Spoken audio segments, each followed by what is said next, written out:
Assalamualaikum warahmatullahi wabarakatuh. Hai, ketemu lagi dengan Sekar di sini. Saya mau menerangkan jalur penerimaan peserta didik baru tahun pelajaran 2020 sampai 2021. Yuk guys. Ada 4 jalur yang bisa kalian lakukan untuk melakukan PPDB. Pertama adalah zonasi. Zonasi adalah digunakan bagi peserta yang tempat tinggalnya masih dalam satu zona sekurang-kurangnya 1 Juni tahun 2019. Dibuktikan dengan kartu keluarga. Zona ditetapkan sesuai dengan kelurahan ya guys. Jalur yang kedua adalah jalur afirmasi. Afirmasi untuk calon peserta didik berasal dari keluarga tidak mampu, anak yang berprestasi, dan anak dari tenaga kesehatan yang meninggal menangani COVID-19. Ada 7 kriteria calon peserta didik yang bisa mendaftar jalur afirmasi. 1.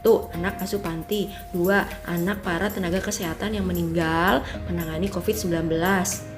3. Pemegang kartu KJP atau KJP Plus. 4. Anak dari pemegang kartu pekerja Jakarta. 5. Anak dari pemudi Jaklingko. 6. Anak yang berprestasi dan tercantum dalam SK Pembinaan Olahraga Prestasi Berkelanjutan. 7. Anak yang terdaftar dalam DTKS. Jalur yang ketiga adalah prestasi. Prestasi digunakan untuk calon peserta didik yang memiliki prestasi akademik dan non-akademik. Prestasi akademik dilihat nilai rapotnya ya dan akreditasi sekolah. Sedangkan prestasi non-akademik dilihat dari prestasi kejuaraan yang diraih oleh peserta didik. Ingat, jalur prestasi tidak berlaku untuk mendaftar TK dan SD ya. Jalur yang keempat adalah perpindahan orang tua dan anak guru yang pindah tugas, disertai dengan surat perpindahan tugasnya ya. Ini tabel PPDB untuk SD ya. Untuk anak panti dan anak dari tenaga kesehatan yang meninggal dunia dalam menangani COVID-19, tidak ada kuota dan tidak ada seleksi ya, artinya bisa langsung diterima, jadwal terlampir. Untuk anak pemegang KJP, anak pengemudi Jaklingko, dan anak terdaftar dalam DTKS, kuotanya 25% dan seleksinya dari usia, jadwal terlampir. Untuk zonasi berdasarkan kelurahan, kuotanya 55%, seleksi usia, jadwal terlampir. Untuk zonasi provinsi, kuotanya 10%, seleksinya dari usia juga, jadwal terlampir. Untuk orang tua yang pindah tugas dan anak guru, kuotanya 5%, seleksinya usia, jadwal terlampir. Untuk yang berasal dari luar DKI, kuotanya 5%, seleksi usia, jadwal terlampir. Sekarang PPDB SMP ya, ini tabelnya. Untuk inklusi, kuotanya 2 siswa per rombel atau per kelas, seleksi usia, jadwal terlampir.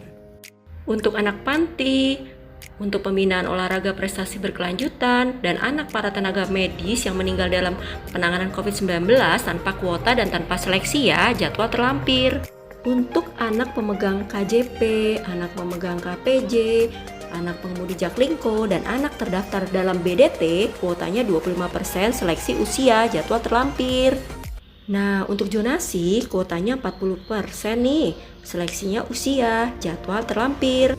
Yang mau lewat jalur prestasi akademik, kuotanya 20%, seleksi dari nilai rapot ya, dan akreditasi sekolah, jadwal terlampir. Untuk jalur prestasi non-akademik, kuotanya 5%, seleksinya dari prestasi dan sertifikat, jadwal terlampir. Bagi yang luar DKI, kuotanya 5%, seleksi nilai rapot dan akreditasi ya, jadwal terlampir. Untuk peserta didik yang orang tuanya pindah tugas atau anak guru, kuotanya 5%, seleksi nilai rapot dan akreditasi juga, jadwal terlampir. Untuk PPDB SMP sama ya dengan PPDB SMA. Lanjut sekarang jalur PPDB untuk SMK ya. Untuk inklusi, kuotanya 2 siswa per rombel atau per kelas, seleksinya berdasarkan usia, jadwal terlampir. Untuk anak panti, anak pembinaan olahraga prestasi berkelanjutan, dan anak para tenaga medis yang meninggal dalam menangani COVID-19 tanpa kuota dan tanpa seleksi, jadwal terlampir.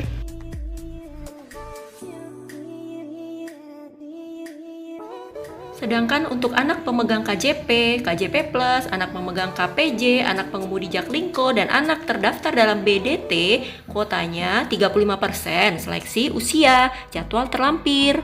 Nah, prestasi akademik kuotanya 50%, seleksi dari nilai rapot dan akreditasi sekolah, jadwalnya terlampir.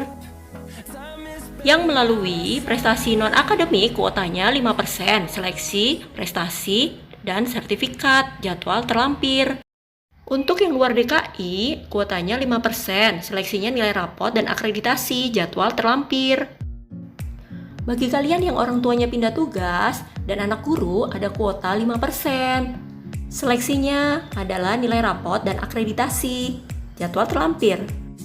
Urutan PPDB dari rumah, pertama, mendaftar online dari rumah yang dilakukan oleh peserta didik, orang tua, atau wali murid. Yang kedua adalah verifikasi pendaftaran secara online yang dilakukan oleh operator atau admin sekolah. Yang ketiga, peserta didik atau orang tua murid bisa melihat hasil seleksi PPDB dan melakukan lapor diri dari rumah.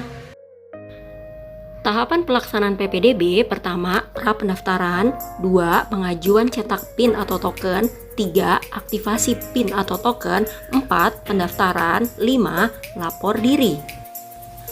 Tahapan pra pendaftaran, pertama, kamu siapkan berkas persyaratan, lalu kamu scan atau kamu foto dokumen tersebut. Kedua, kamu akses situs publik PPDB online DKI Jakarta di alamat yang warna biru itu. Setelah situsnya dibuka, kamu mengajukan akun dengan cara klik tombol pengajuan akun. Kemudian isilah formulir itu secara online dan upload berkas persyaratannya. Setelah berkas diupload, kamu cetak atau kamu print tanda bukti pengajuan akun yang isinya itu berupa PIN atau token. Lalu, setelah memperoleh akun, kamu lanjutkan dengan mengaktifasi akun dan proses pendaftaran. Cara aktivasi PIN atau token, kamu buka dulu situs PPDB online. Lalu, kamu klik tombol aktivasi. Kemudian ganti PIN atau token dengan password. Setelah kamu ganti PIN atau token, kamu bisa melanjutkan proses pendaftaran login. Tahapan pendaftaran online, pertama kamu buka situs online DKI Jakarta ya. Lalu klik login dan bisa langsung pilih sekolah tujuan kamu. Setelah kamu pilih sekolah tujuan, kamu cetak atau kamu print tanda bukti pendaftaran. Jangan lupa untuk lapor diri apabila kamu sudah dinyatakan diterima di sekolah pilihan kamu ya. Apabila kamu sudah diterima di sekolah tujuan, kamu harus lapor diri dengan cara online ya. Jadi kamu tidak perlu datang ke sekolah tujuan. Karena lapor diri dilakukan juga secara online. Buka situs publik PPDB DKI, lalu kamu klik tombol lapor. Silakan kamu isi nomor pendaftaran dan nomor PIN atau token yang kamu dapatkan saat pengajuan akun atau cetak PIN.